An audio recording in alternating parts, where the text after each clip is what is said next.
Selamat siang guys. Lagi pada asik nongkrong depan TV nih kayaknya. Tapi kok nggak ada cemilannya? Hahaha. Pasti nungguin cemilan dari tahu nggak sih ya? Tenang guys, yang kayak gitu banyak.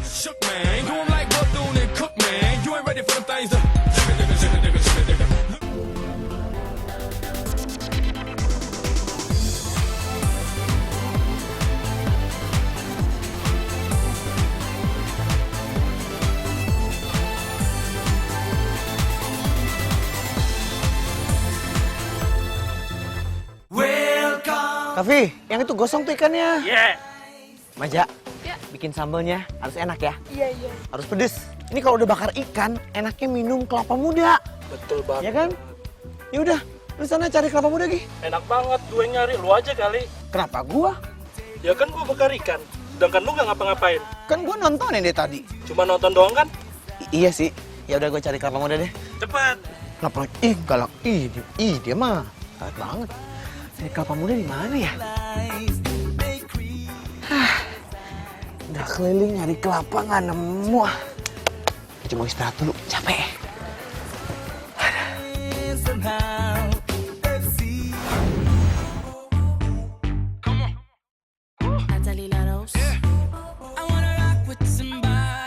Guys, selain dijadikan rumah oleh si SpongeBob, ternyata ada loh tempat makan yang lagi ngehits di Jakarta.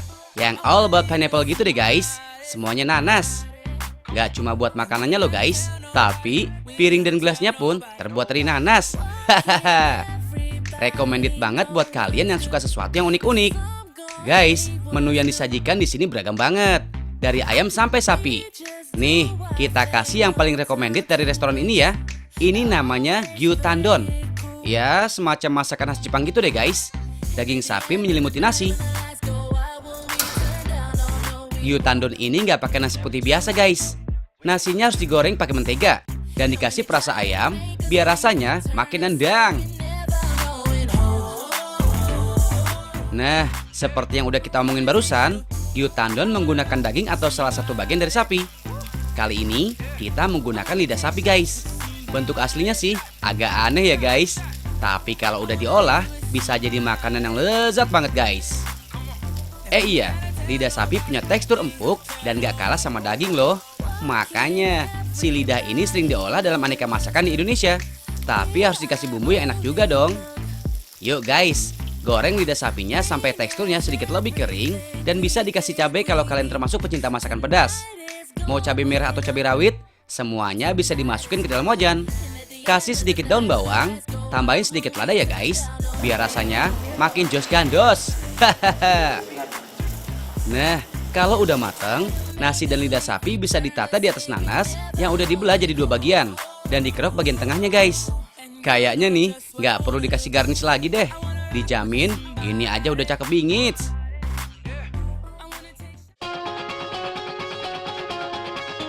For your info nih guys, lidah sapi mengandung nutrisi yang tinggi banget loh. Apalagi proteinnya tuh, bejibun. Selain itu, ada juga vitamin B12 yang penting untuk produksi sel darah merah dan fungsi syaraf. Guys, kalau kalian lebih suka sama ayam, silahkan pesen ayam telur asin ya. Kalau yang penasaran gimana rasanya, datang langsung aja ke sini guys.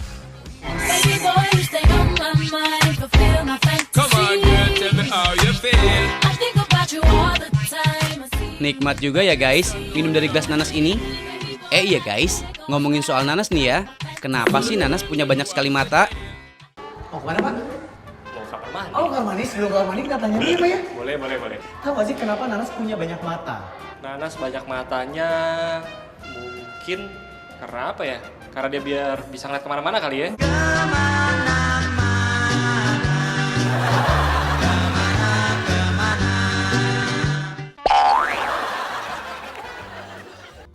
Mas, apa kabar? Baik, Sehat? sehat. Sehat.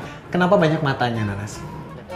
Kenapa ya? Karena Karena lirika kau jatuh cinta, karena senyuman kau tiada berdaya.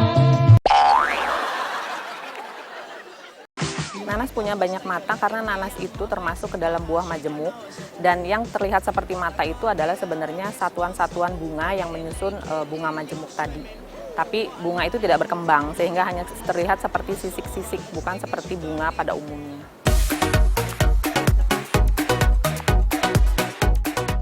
Guys, mata nanas inilah yang meninggalkan sensasi gatal di lidah ya guys. Jadi kalian jangan sampai makan mata nanasnya ya. Dan make sure mata nanasnya udah dibuang sebelum makan nanas ya guys. Guys, do you know? Nanas mengandung vitamin C yang tinggi loh. Asupan vitamin C-nya bagus untuk daya tahan tubuh tuh. Tapi, kalau kalian punya masalah dengan mah, sebaiknya jangan terlalu banyak mengkonsumsi vitamin C ya.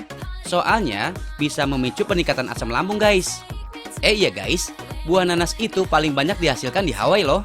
Sepertiga buah nanas di dunia berasal dari Hawaii. Tapi kalian tahu nggak sih? Ternyata nanas sebenarnya bukan berasal dari Hawaii loh, tapi dari daerah belantara Amerika Selatan guys. Tepatnya di daerah Brazil dan Paraguay.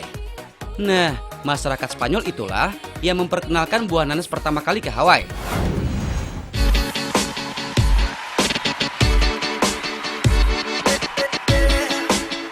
Guys, bikin kue rangi yuks. Kue rangi adalah salah satu kue tradisional Betawi yang masih dapat kita jumpai sampai saat ini. Kue ini full terbuat dari kelapa parut guys. Biar bisa melekat dan sedikit keras saat dimasak, parutan kelapanya harus dicampurkan dengan tepung sagu agar adonannya menyatu. Rangi ini emang dibuat gurih ya guys, alias nggak dikasih gula sama sekali. Biasanya gula merah yang udah dicairkan dituang ke atas kue rangi untuk menambah rasa manisnya.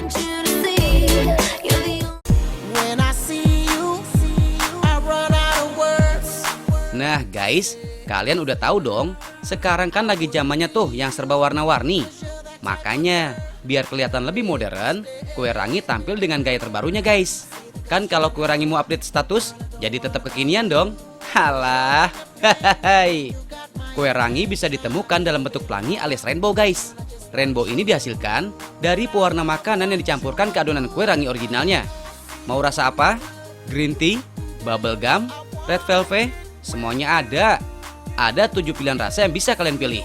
Lengkap banget. So, tunggu apa lagi? Sok, silahkan nostalgia ke zaman 90-an dengan nyobain makanan tradisional khas Indonesia ini. Selain dimanfaatkan sebagai makanan yang gurih-gurih manis, parutan kelapa juga bisa dimanfaatkan untuk teman makan loh guys. Jadi gini misalnya, kalau kalian cuma ada nasi sama ayam goreng doang, dan ngerasa kalau makan siang kalian biasa aja, kalian bisa tambahin serundeng. Biar nafsu makan kalian makin bertambah guys. Serundeng adalah salah satu masakan populer ala Indonesia yang biasanya dipakai untuk taburan lauk pauk guys. Sajian istimewa jenis ini dibuat dari kelapa parut sebagai bahan utamanya. Bikin serundeng gini ternyata nggak lama kok guys, tapi lama banget. Sekali masak bisa sampai 5 jaman. Kenapa bisa selama itu ya? Sok, kita simak bareng-bareng kalau nggak percaya. Masukin bumbu-bumbunya yang bejibun. Haluskan dulu ya guys.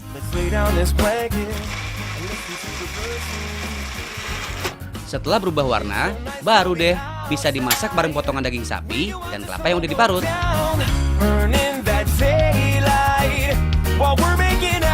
Kasih sedikit garam, biar gurih serundengnya makin berasa guys. Nah, pas parutan kelapanya masih basah-basah gini, kunyit dan serai bisa ikutan masuk guys. Guys, setelah diaduk kurang lebih 2 jam, serundeng yang masih setengah kering ini bisa dimasukin kacang tanah untuk menambah sensasi renyahnya. Eits, masih belum matang guys. Ini tadi masih setengah perjalanan.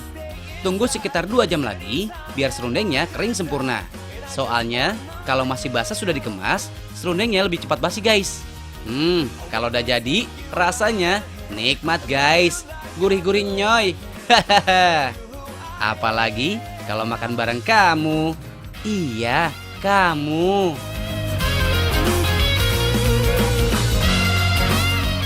Tapi nih guys, kenapa sih ya kelapa rasanya gurih? Ini ngapain bang? Hah? Lagi mainan? Oh mainan, main apaan? Enggak, Ple. Oh asal jangan mainin perasaan dah ya. Aku juga masih punya perasaan. Tahu gak sih kenapa kelapa itu gurih ya? Kalau disangrai gurih. Kenapa bisa gurih? Kelapa ada tuh. Ngeliat muka situ sih gurih jadinya. Gurih-gurih, anjay.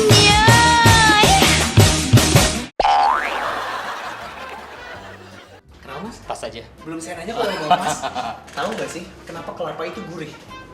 Mungkin karena banyak mengandung apa ya, cairan elektrolit kali ya. Jadi yang mengandung elektrolit banyak itu gurih. Kalau nggak salah. Kalau nggak salah, Iya, kalau nggak salah bener dong. Kalau nggak bener, Ya insya Allah.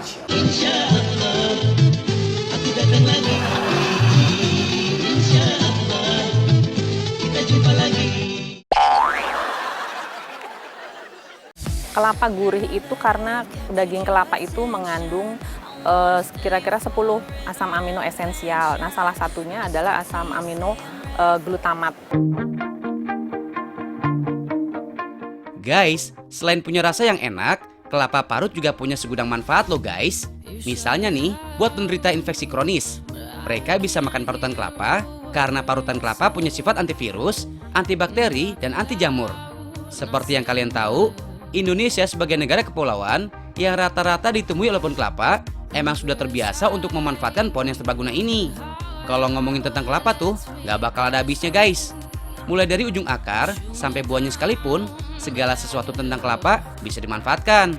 Pantas aja, Pramuka Indonesia menggunakan tunas kelapa sebagai lambang gerakan Pramuka Indonesia.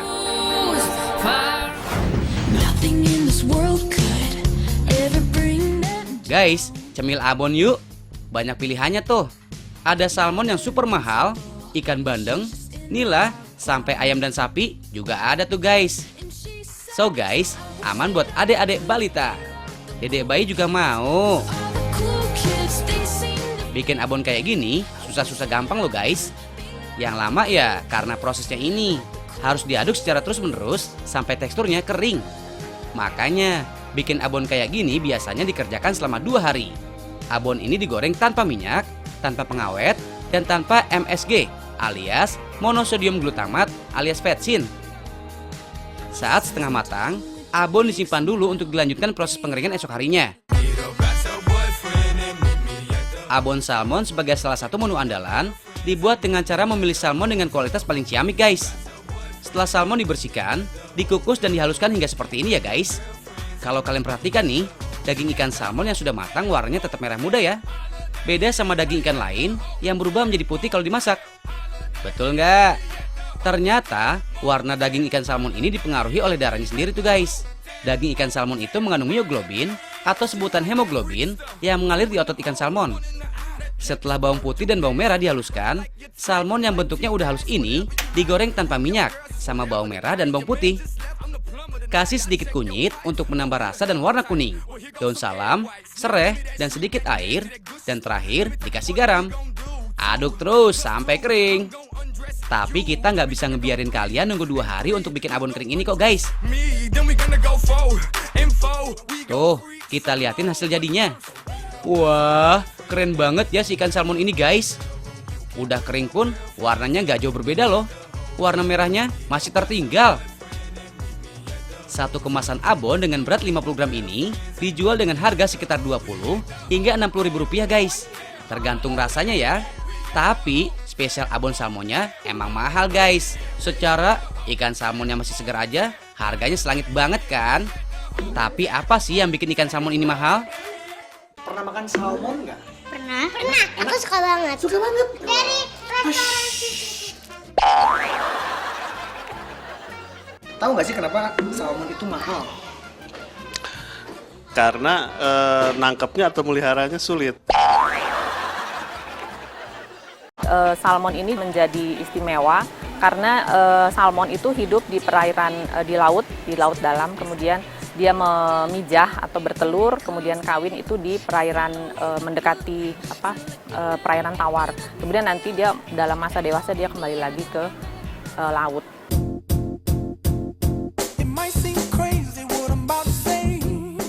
Salmon adalah ikan perenang guys. Jadi dia banyak menggunakan ototnya. Itu tuh yang membuat dagingnya tetap merah setelah dimasak. Uniknya lagi nih guys, kalau daging ikan salmon didiamkan di udara terbuka, warnanya akan semakin cerah. Itu karena myoglobin akan berikatan dengan oksigen di udara. Ikan salmon termasuk ikan yang berkelompok alias cooling fish.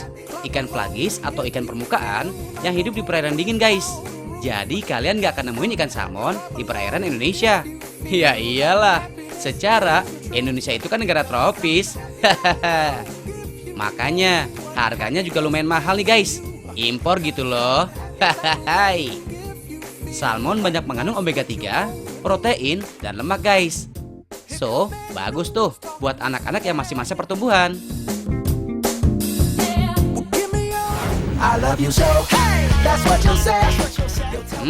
Setelah yang satu ini, kita janji bakal lumerin kalian dengan perpaduan coklat dan marshmallow. Dilarang ganti channel ya guys.